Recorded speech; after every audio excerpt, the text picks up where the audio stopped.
लीजिए सुनते हैं मुंशी प्रेमचंद्र की प्रसिद्ध उपन्यास गबन भाग 29।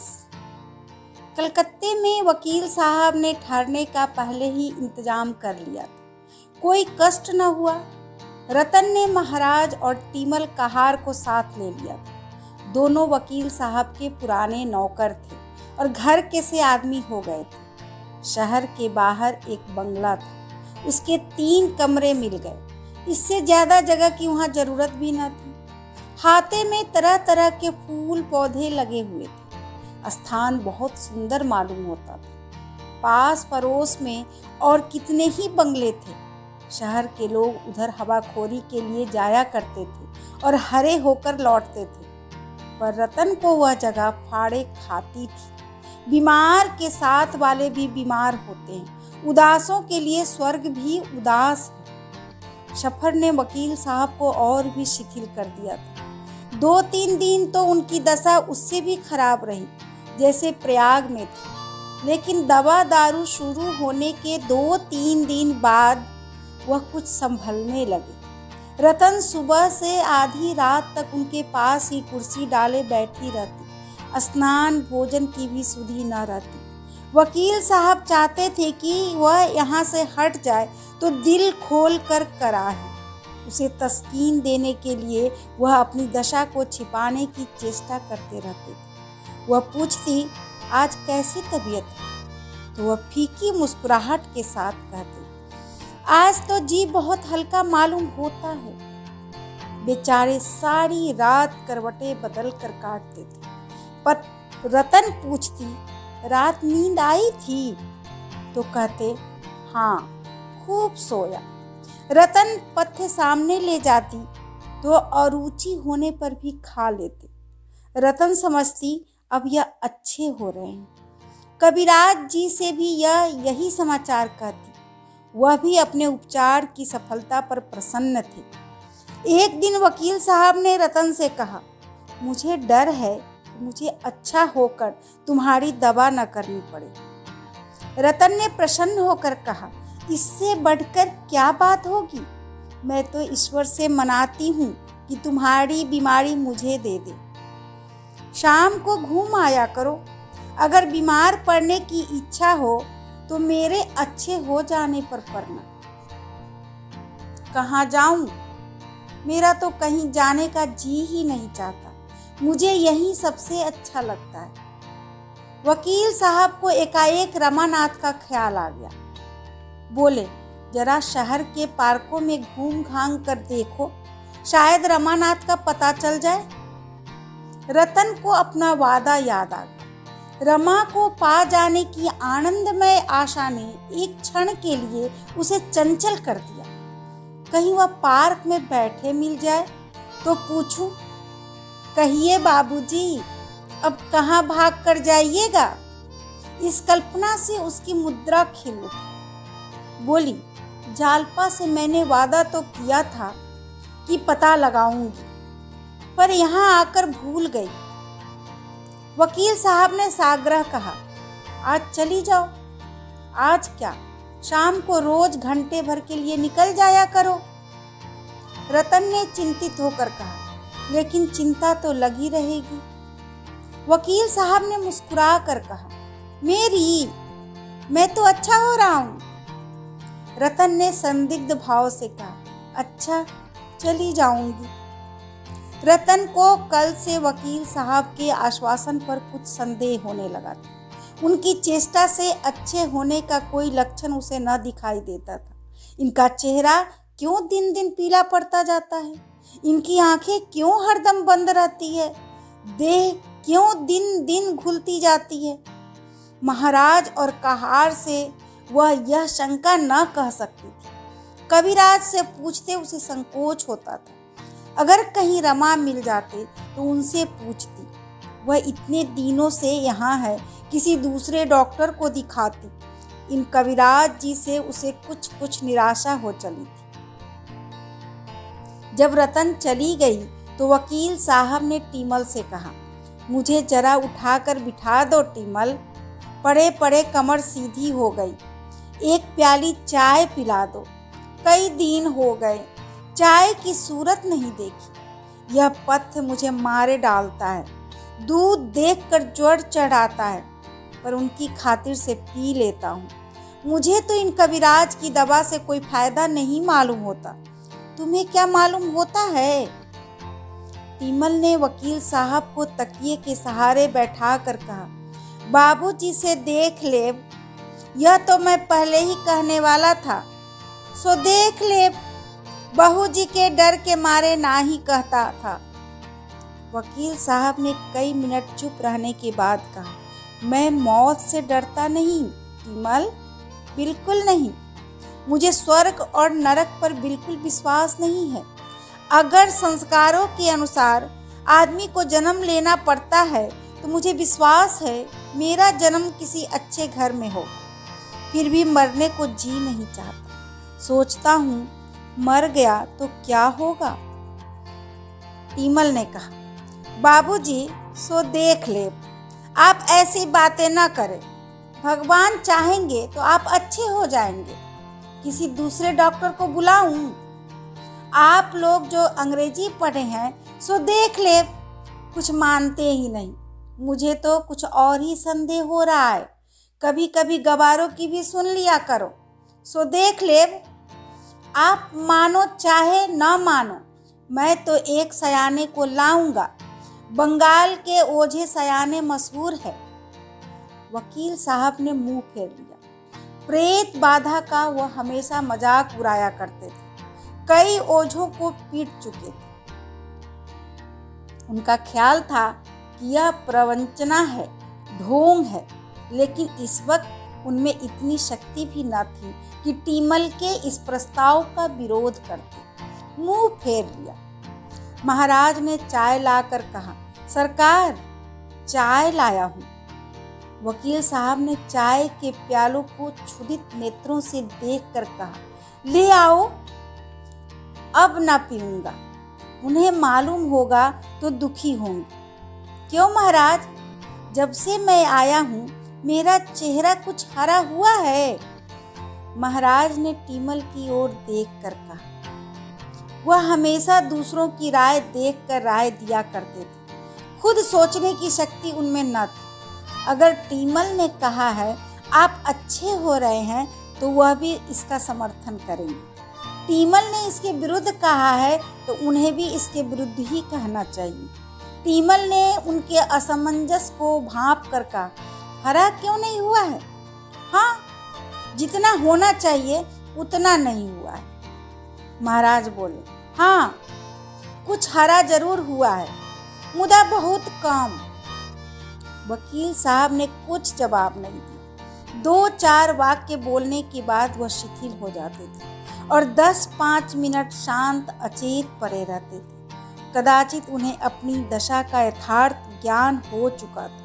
उसके मुख पर, बुद्धि पर, मस्तिष्क पर मृत्यु की छाया पड़ने लगी थी। अगर कुछ आशा थी तो इतनी ही कि शायद मन की दुर्बलता से उन्हें अपनी दशा इतनी हीन मालूम होती हो। उनका दम अब पहले से ज्यादा फूलने लगा। कभी कभी तो ऊपर की सांस ऊपर ही रह जाती थी। जान पड़ता था बस अब प्राण निकला। भीषण प्राण वेदना होने लगती थी। कौन जाने कब यही अवरोध एक क्षण और बढ़कर जीवन का अंत कर दे। सामने उद्यान में चांदनी कोहरे की चादर ओढ़े जमीन पर सिसक रही थी। फूल और पौधे मलिन मुख सिर झुकाए आशा और भय से विकल होकर मानो उसके वक्ष पर हाथ रखते थे। उसकी शीतल देह को स्पर्श करते थे और आंसू की 2 बूंदें गिराकर फिर उसी भांति देखने लगते थे। सहसा वकील साहब ने आंखें खोली। आंखों के दोनों कोनों में आंसू की बूंदें मचल रही थी। क्षीण स्वर में बोले, तीमल क्या सिद्धू आए थे? फिर इस प्रश्न पर आप ही लज्जित हो मुस्कुराते हुए बोले, मुझे ऐसा मालूम हुआ जैसे सिद्धू आए हो। फिर गहरी सांस लेकर चुप हो गए और आंखें बंद कर। सिद्धू उस बेटे का नाम था जो जवान होकर मर गया था। इस समय वकील साहब को बराबर उसी की याद आ रही थी। कभी उसका बालपन सामने आ जाता, कभी उसका मरना आगे दिखाई देने लगता। कितने स्पष्ट, कितने सजीव चित्र थे। उनकी स्मृति कभी इतनी मूर्तिमान, इतनी चित्रमय न थी। कई मिनट के बाद उन्होंने फिर आंखें खोली और इधर उधर खोई हुई आंखों से देखा। उन्हें अभी ऐसा जान पड़ता था कि मेरी माता आकर पूछ रही है, बेटा तुम्हारा जी कैसा है। सहसा उन्होंने टीमल से कहा, यहाँ आओ, किसी वकील को बुला लाओ, जल्दी जाओ, नहीं वह घूम कर आती होगी। इतने में मोटर का हॉर्न सुनाई दिया और एक पल में रतन आ पहुंची। वकील को बुलाने की बात उड़ गई। वकील साहब ने प्रसन्न मुख होकर पूछा, कहाँ कहाँ गई, कुछ उसका पता मिला। रतन ने उनके माथे पर हाथ रखते हुए कहा, कई जगह देखा, कहीं न दिखाई दिया। इतने बड़े शहर में सड़कों का पता तो जल्दी चलता नहीं, वह भला क्या मिलेंगे। दवा खाने का समय तो आ गया ना। वकील साहब ने दबी जबान से कहा, लाओ खा लूं। रतन ने दवा निकाली और उन्हें उठाकर पिलाई। इस समय वह ना जाने क्यों कुछ भयभीत सी हो रही थी। एक अस्पष्ट अज्ञात शंका उसके हृदय को दबाए हुए थी। एकाएक उसने कहा, उन लोगों में से किसी को तार दे दूं। वकील साहब ने प्रश्न की आंखों से देखा, फिर आप उसका आशय समझकर बोले, नहीं नहीं, किसी को बुलाने की जरूरत नहीं, मैं अच्छा हो रहा हूँ। फिर एक क्षण के बाद सावधान होने की चेष्टा करके बोले, मैं चाहता हूँ कि तुम अपनी वसीयत लिखवा दो।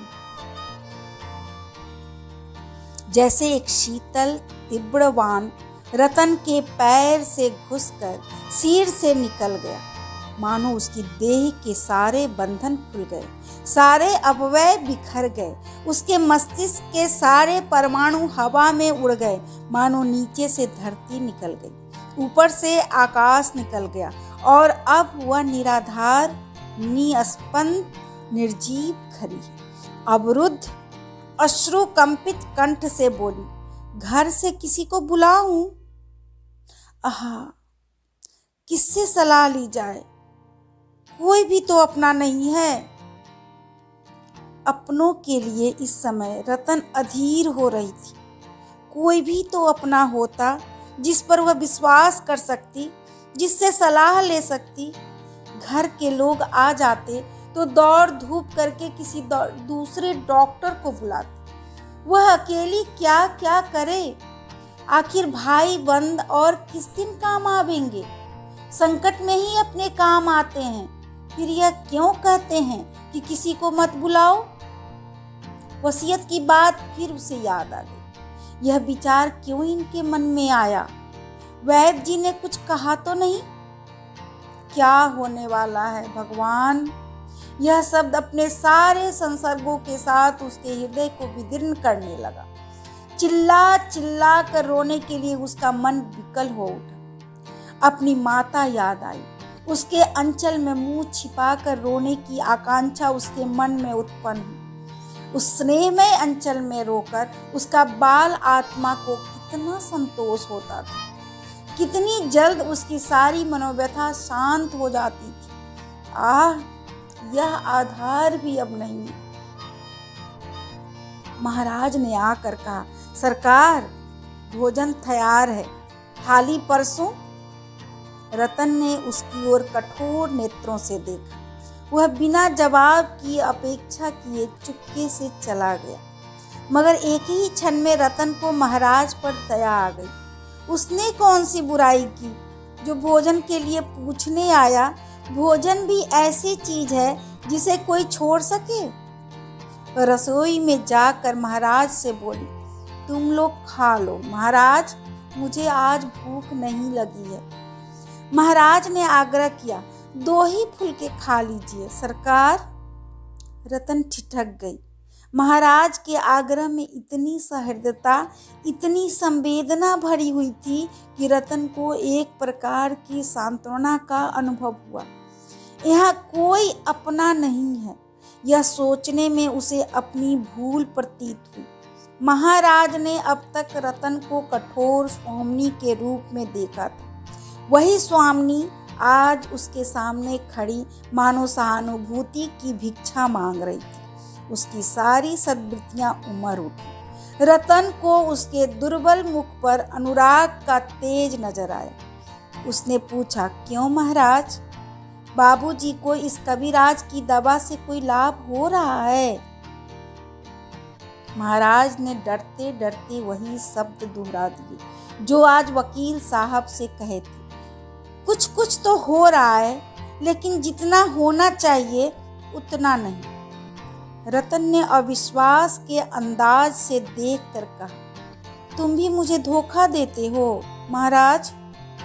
महाराज की आंखें टपटपा गई। बोले, भगवान सब अच्छा ही करेंगे बहू जी, घबराने से क्या होगा, अपना तो कोई बस नहीं है। रतन ने पूछा, यहाँ कोई ज्योतिषी ना मिलेगा? जरा उससे पूछते, कुछ पूजा पाठ भी करा लेने से अच्छा होता है।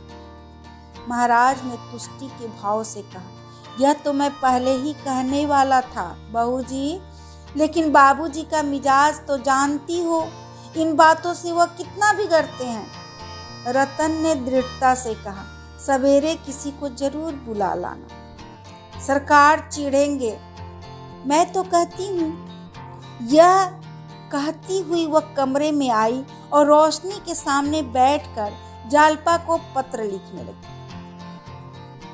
बहन, नहीं कह सकती क्या होने वाला है। आज मुझे मालूम हुआ है कि मैं अब तक मीठे भ्रम में पड़ी हुई थी। बाबूजी अब तक मुझसे अपनी दशा छिपाते थे, मगर आज यह बात उनके काबू से बाहर हो गई। तुमसे क्या कहूँ, आज वह वसीयत लिखने की चर्चा कर रहे थे। मैंने ही टाला। दिल घबरा रहा है बहन, जी चाहता है थोड़ी सी सखियाँ खाकर सो रहूं। विधाता को संसार दयालु, कृपालु, दीन बंधु और जाने कौन कौन सी उपाधियाँ देता है। मैं कहती हूँ उससे निर्दयी, निर्मम, निष्ठुर कोई शत्रु भी नहीं हो सकता। पूर्व जन्म का संस्कार केवल मन को समझाने की चीज है। जिस दंड का हेतु ही में हमें न मालूम हो, उस दंड का मूल्य ही क्या। वह तो जबरदस्त की लाठी है जो आघात करने के लिए कोई कारण गढ़ लेती है। इस अंधेरे, निर्जन, कांटों से भरे हुए जीवन मार्ग में मुझे केवल एक टिमटिमाता हुआ दीपक मिला था। मैं उसे आंचल में छिपाए विधि को धन्यवाद देती हुई गाती चली जाती थी, पर वह दीपक भी मुझसे छीना जा रहा है। इस अंधकार में मैं कहाँ जाऊंगी? कौन मेरा रोना सुनेगा? कौन मेरी बाँह पकड़ेगा? बहन, मुझे क्षमा करना, मुझे बाबूजी का पता लगाने का अवकाश नहीं मिला। आज कई पार्कों का चक्कर लगा आई, पर कहीं कुछ पता नहीं चला। कुछ अवसर मिला तो फिर जाऊंगी। माताजी को मेरा प्रणाम कहना। पत्र लिखकर रतन बरामदे में आई। शीतल समीर के झोंके आ रहे थे। प्रकृति मानो रोग शैया पर पड़ी सिसक रही थी। उसी वक्त वकील साहब की सांस वेग से चलने लगी। अभी आप सुन रहे थे मुंशी प्रेमचंद्र की प्रसिद्ध उपन्यास गबन भाग 29। धन्यवाद।